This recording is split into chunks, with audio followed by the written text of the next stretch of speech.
ये Indian polity का part 21 है और आज के पार्ट के अंदर हम फाइनेंस कमीशन को डिस्कस करेंगे। देखो, फाइनेंस कमीशन से करंट अफेयर में भी क्वेश्चन बनते हैं, क्योंकि ये भी 16 फाइनेंस कमीशन को गठित किया गया है, 16 फाइनेंस कमीशन का।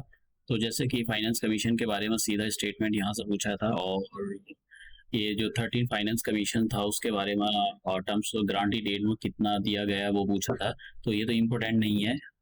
और फाइनेंस कमीशन का आर्टिकल पूछा गया था, और फाइनेंस कमीशन बनाया जब ये 14 फाइनेंस कमीशन बना था, तो उसकी रिकमेंडेशन के बारे में बोला गया था भाई कब से लेकर कब तक, इसके 5 साल का जो पीरियड है वो कब से लेकर कब तक इफेक्टिव होगा। तो इसी टाइप के क्वेश्चन आपको पता होना चाहिए कि भाई आयोग किस टाइप के क्वेश्चन पूछ रहा है।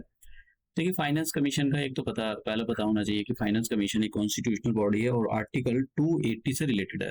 तो एक तो ये पता होना चाहिए article 280 is related to the finance commission, ठीक है। और इसको कौन कॉन्स्टिट्यूट करता है?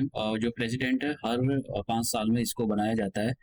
सबसे पहले जो हमारे फाइनेंस कमीशन थे उनके बारे में आपको पता, केसी नियोगी जी को, केसी नियोगी ये थे। काफ़ी अलग अलग जो कंपटीशन है उसमें पूछा गया इनको कि पहले फाइनेंस कमीशन कौन थे, तो इसके बारे में आपको पता होना चाहिए कि कौन था finance commission, first finance commission, ठीक है। तो इसके बारे में आपको पता होना चाहिए उसके चेयरमैन कौन थे फर्स्ट फाइनेंस कमीशन के। फिर दूसरा क्वेश्चन ये आता है कि ये फाइनेंस कमीशन करता क्या है। देखिए, फाइनेंस कमीशन ये करता है कि जो एक साइड तो होता है सेंटर, दूसरी साइड होती है स्टेट। बहुत सारे स्टेट होते हैं, तो सेंटर और स्टेट के बीच में जो टैक्स मिलता है वो कितना कितना बांटा जाए। फिर उसके बाद में बहुत सारी स्टेट है, जैसे S1 S2, तो इस स्टेट को भी कितना कितना दिया जाए। जैसे स्टेट को मान लो हमने बोला कि 100 करोड़ था, तो 100 करोड़ 40 करोड़ तो रख लिया सेंट्रल गवर्नमेंट ने, और 60 करोड़ जो बचा वो स्टेट गवर्नमेंट को दे दिया। अब 60 करोड़ में से भी भाई उत्तर प्रदेश को, मध्य प्रदेश को, किसको कितना कितना, हिमाचल प्रदेश को किसको कितना दिया जाए, तो उसके बारे में डिसाइड करता है, ठीक है। तो एक तो ये हो गया। दूसरा ग्रांट ही, जो स्टेट होते हैं, स्टेट को ग्रांट्स में भी पैसे दिया जाता है सेंटर गवर्नमेंट के द्वारा। तो सेंट्रल गवर्नमेंट के द्वारा ग्रांट में कितना पैसा दिया जाता है स्टेट को, एक तो ये उसके बारे में भी देखता है। और नीचे अगर आपको पढ़ना है तो पढ़ लेना, लेकिन दो पॉइंट जो है ये बहुत इंपॉर्टेंट है। अब जो है भारत सरकार ने जो है 16 फाइनेंस कमीशन बनाया गया 31 दिसंबर 2023 को, और इसके जो चेयरमैन, देखिए चेयरमैन, इसको क्वेश्चन पूछा जाता है, इसके जो चेयरमैन थे श्री अरविंद पनगड़िया जी। ये फॉर्मर जो नीति आयोग के चेयरमैन रह चुके, वाइस चेयरमैन रह चुके, क्योंकि नीति आयोग का जो चेयरमैन है वो प्राइम मिनिस्टर है। अब इसकी जो ये रिकमेंडेशन है, देखिए इन्होंने बोला कि आपको जो अपनी रिकमेंडेशन है 31 अक्टूबर 2025 तक दे देनी है। तो इनको जो अपनी रिकमेंडेशन है ये 31 अक्टूबर 2025 तक इनको सबमिट कर देनी है। और इनकी जो रिकमेंडेशन है 1 अप्रैल 2026 से लेकर 31 अप्रैल 2031 तक, 5 साल का पीरियड होता है, तब तक ही वैलिड रहेंगी, ठीक है। क्योंकि जो उसके बाद में जो अभी 15 नवंबर का फाइनेंस कमीशन है, 31 मार्च 2026 को उसकी जो रिकमेंडेशन खत्म हो जाएंगी, तो 1 अप्रैल 2026 से जो है 16 फाइनेंस कमीशन की रिकमेंडेशन स्टार्ट हो जाएंगे, मतलब लगनी।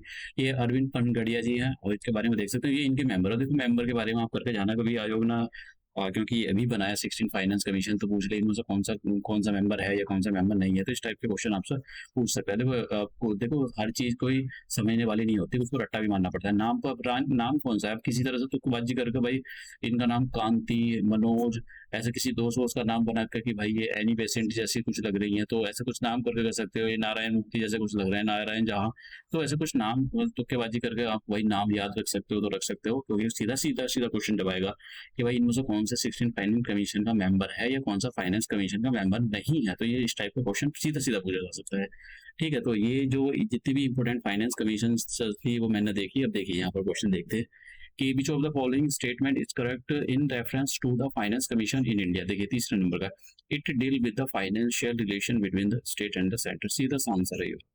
आपको बताना है कि ये इसका क्या काम होता है फाइनेंशियल रिलेशन के बारे में, और जो है स्टेट और फाइनेंस, स्टेट और सेंट्रल गवर्नमेंट के जो, और ये वाला नहीं करना आपको 13 फाइनेंस कमीशन का, क्योंकि ये बहुत पुराना करंट अफेयर कभी दादा के जमाने का था ये क्वेश्चन। अब देखिए आर्टिकल ये यहाँ पर, तो आप इसके फाइनेंस कमीशन पढ़ लो, union public service commission, election commission पढ़ लो, और ये commission for the backward classes, अगर ये आप पढ़ लेते हो तो इसका शायद आप जवाब दे पाओगे, ठीक है। तो इसका जो जवाब है आप इतनी आसानी से नहीं दे सकते हो, क्योंकि जो इलेक्शन कमीशन मैंने आपको बताया, इलेक्शन कमीशन आर्टिकल 324 से रिलेटेड, फाइनेंस कमीशन आर्टिकल 280 से रिलेटेड है।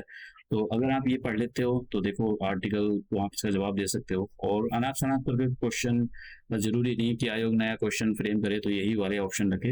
अब देखिए यहाँ पर रिकमेंडेशन जो 14 फाइनेंस कमीशन था उसकी रिकमेंडेशन के बारे में पूछा था, कौन से सर कब से लेकर कब तक उसकी जो रिकमेंडेशन वो वैलिड रहेगी। तो ऐसे क्वेश्चन पूछे जा रहे हैं, तो ऐसा नहीं कि भाई मैं आपको ये फालतू वाली चीजें करा रहा हूँ कि कुछ भी अनाप शनाप कर रहा हूँ। आयोग ने पूछा है उसी के बेसिस पर मैं वो सारी चीजें कराता। और किस टाइप के क्वेश्चन मतलब पोटेंशियली क्वेश्चन पूछे जा सकते हैं वो भी मैं आपको बताता चल रहा हूँ। तो अब ये हम अपना फाइनेंस कमीशन वाला जो लेक्चर यहीं समाप्त करते हैं, मिलते हैं नए लेक्चर।